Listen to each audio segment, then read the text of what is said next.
Your power tool's motor uses two carbon brushes to conduct electricity to the armature. They do this through the commutator.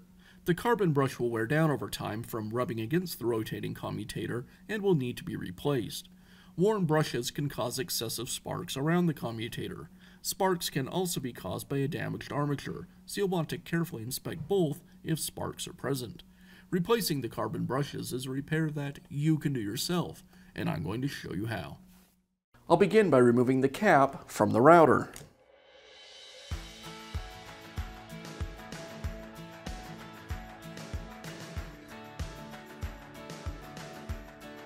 Now that I have the cap removed, I have access to the motor brushes. I'll use a pick to pull the tension spring away from the brush and set it aside on this post. Now I can pull the brush away from the armature. And I'll use a pair of needle nose pliers to remove the wire connection from the brush holder. Now I can install the new brush. I'll slide the brush into the holder, place the spring back over the brush,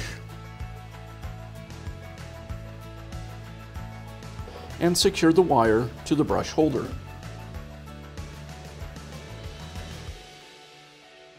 And I'll repeat this process on the brush on the other side.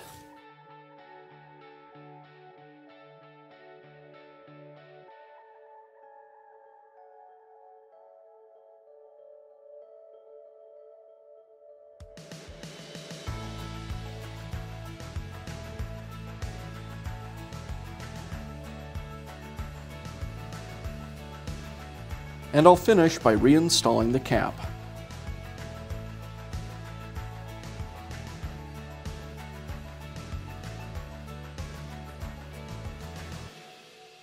And that's how easy it is to replace the brushes in your power tool.